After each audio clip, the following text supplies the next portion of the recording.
Welcome to the Husky podcast, where knowledge meets in every class. Together we'll explore the world as we unravel. Hey everybody, welcome back to our ELAC Husky Vision podcast. Boom. I'm here with Jared. Hello, I'm Jared Irving. Nice to meet you. So I met Jared a few months ago? Yeah. No, it was like a destined to be. year, right? It's been like a year, I feel. Right. So Jared is one of my LACP students. Yes, ma'am. The running joke with Jared is, stop emailing me. I know I have to apply for FAFSA. I know I have to go to workshops. I get an email. It says, "Hey, Myra Cruz here. I just want to." So as many of you know, I work in the LACP program. Jared is one of the participants of the program. He's now in his second year. Yes, right? ma'am.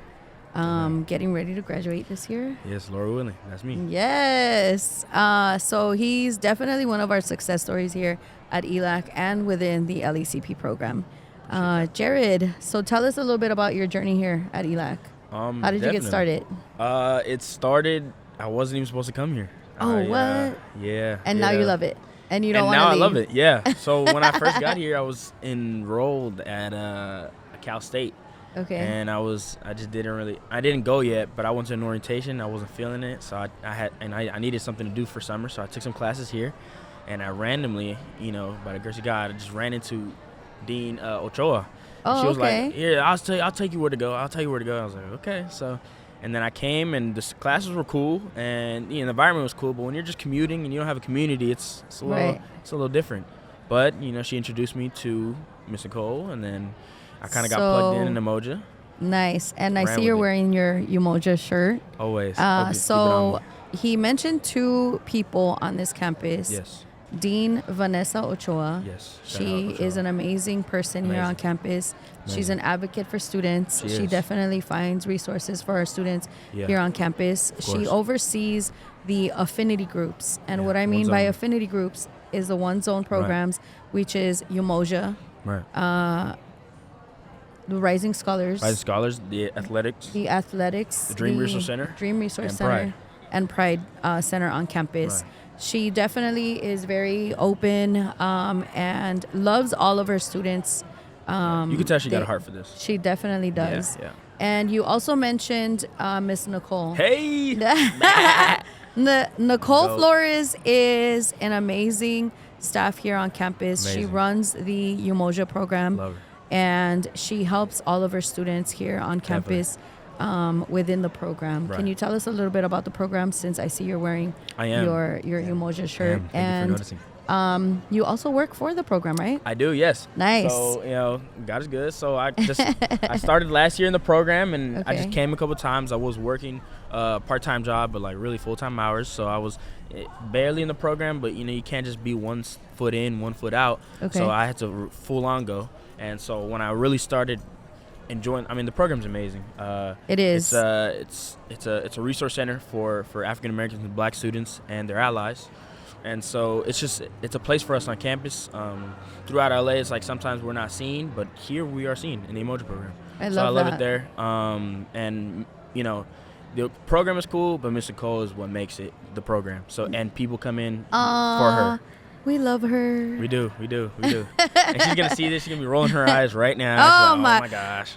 She is. When she rolls her eyes at you, that means she loves you. It is true. It is definitely nothing but love with her. Yeah, like the more you get, yelling, the more you get, it's like, she loves me, so it's not just out of nowhere. So, yes. So, and you feel it as soon as you walk in her office. You really do. Yeah, you do. She's amazing. She's the best fit for the program. Oh, for sure. She helps all of her students. I know that she does a lot for her students, getting resources for them.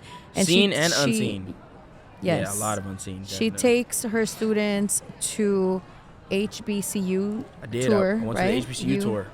Last year, March, and I'm Lord willing, going this year, but yeah, I'm going this year. Can you tell our students and our viewers what HBCU is? Sure. So HBCU is historically Black college and universities, and so back in the day, just to keep it a bean, Black students weren't allowed in most colleges and universities. So as a system, we made our own and said, okay, so we're not allowed here. We're gonna make our own and build up from our own community.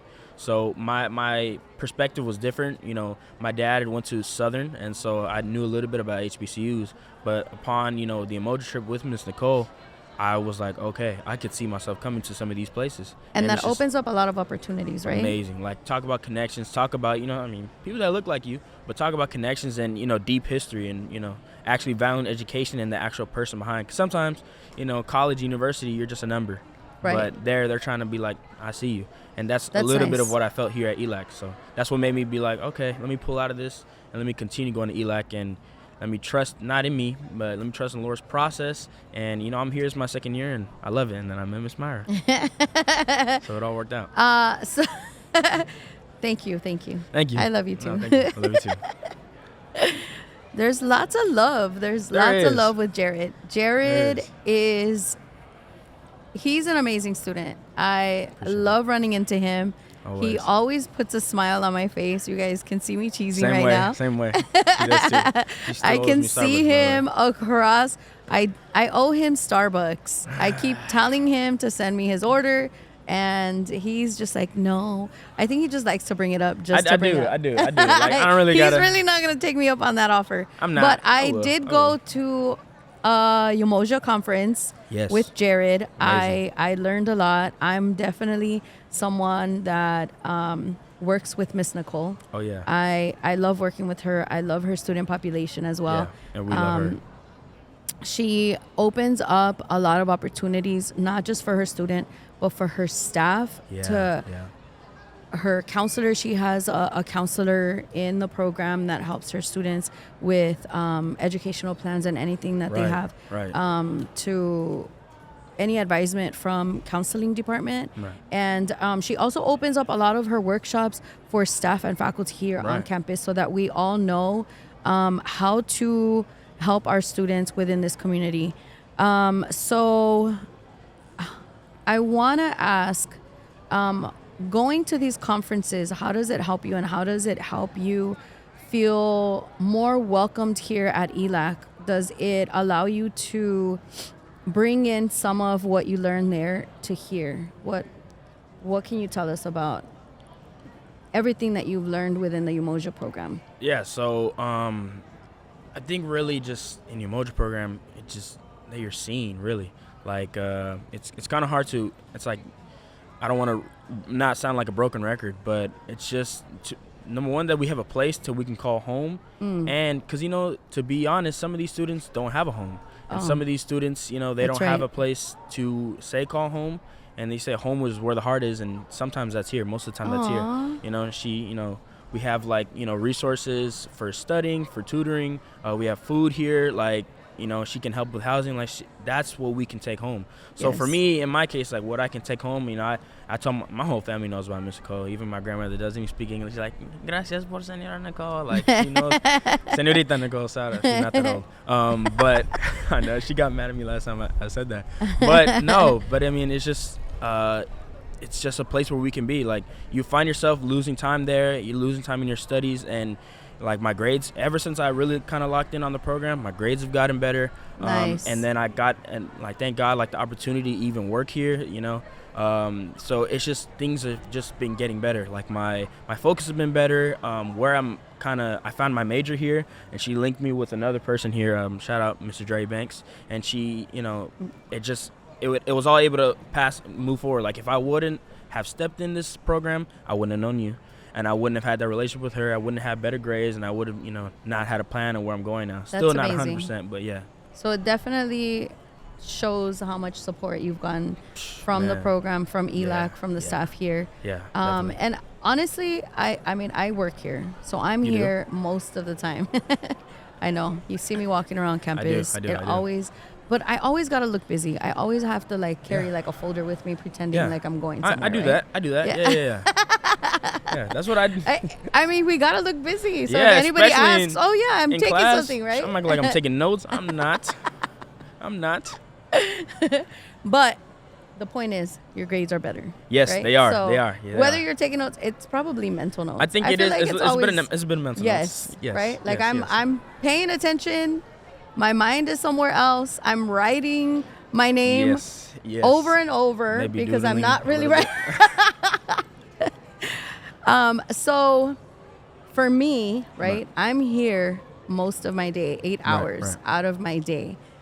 I definitely call this my second home because of that. Yeah. And I feel like students like yourself, you're here full time. Yes. A full time student is on campus 12 hours a week. That's what 12 units is, right? Yeah, exactly. And if you spend more time in the library because you need, extra, homework time or classwork time, you spend time with tutoring, you're here a lot more. Yeah. So I'm really happy to hear that you've had like such a great experience and that you feel like you're at home here. Because definitely. For me, that's really important to let everybody know that you can come here and feel safe, of course, in your environment and make this environment work for you. Yeah, and even with a lot going on right now, you can come here and be safe. So, I also know that you are part of ASU. I am.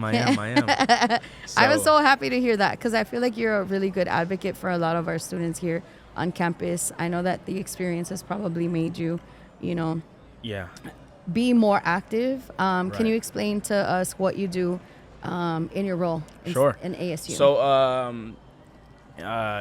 so I'm the vice president of Southgate. That's just the title, but we're officially, it's I advocate for Southeast students. Okay. And in the same way I shouted out Miss Nicole, I want to shout out Miss Jennifer Estrada. Yenny Fit. No, her name's Jennifer. Yeah, she gets mad.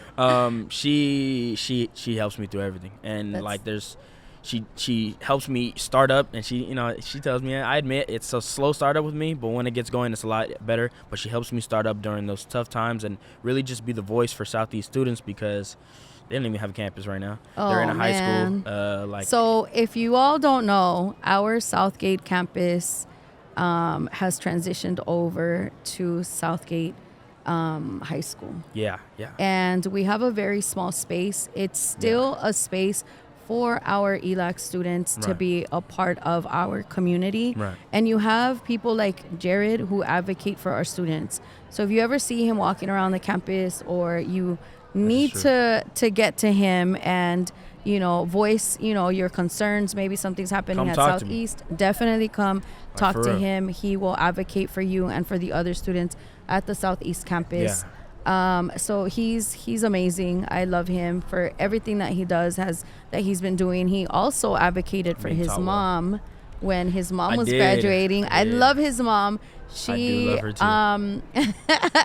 She was very shy. She didn't want to participate in the graduation. As respectful in a way, she was tripping. She didn't want to walk. She was like, I'm too old. Like I was like, girl, man, you all right. Don't even. And so she was, and she thought just because I don't fit the exact demographic of what you think of now as a college student. It's like a college student is anyone who's putting in the work. So it may look like me, it may look like you. Yes. And she looked good. So my goodness. When she put on that cap and I saw her in her cap and gown in the line waiting for the graduation, it made me smile and it made me tear up because it honestly shows that you don't have to be you don't have to look like Jared to graduate from ELAC. No one does, by the way. You can But I get you. You don't, and it touched my heart because it's like, my mom, she graduated high school. She didn't have anything else, and she took this opportunity to change her life for herself and her students and her kids. Yeah. And looking at my mom walk across stage, I'm not gonna act. I did cry a little. So I was like, that's my mama. So. I saw him running through the stadium where we hold our ELAC graduation every year, and he was the happiest person. And it definitely shows that you can be going to school and your parent can come to school here, take ESL classes, take the non-credit courses to get them going, take credit courses so that they can also get a degree, because it's never too late. No, it's not. It's never too late. It's never too early. And I know that a lot of our community members, they need to hear that. My sister takes some classes here. She's a freshman in high school. Oh, so dual enrollment. Yeah, dual enrollment. Okay. Yeah, so, and then I just ran into a 7-year-old, and he was like, oh, what's up? Young whippersnapper. He's taking classes, so it looks all... We do hear, rare occasions that, you know, we have high school students getting their AA from ELAC. And that to me that's amazing. I mean, talk about but dual enrollment is the way to go when you want to do that, because you can be taking courses at high school, at your high school campus. They offer, within our community, of course, they will offer, you know, college level courses that you can take, and that's through dual enrollment. If you want to know more about dual enrollment, definitely come on campus, visit our campus, and get more information. If you ever walk up to Jared, he's super nice. He will help you out. He will walk you all across the campus, because Jared is that type of student. He wants to make sure that everybody has the same experience that he has. At least this is what I see. And I love him for that, because he's always want to help others out. Thank you, Jared. Appreciate that. Thank you. I love you. Thanks for having me. I love you too. Bye, everybody.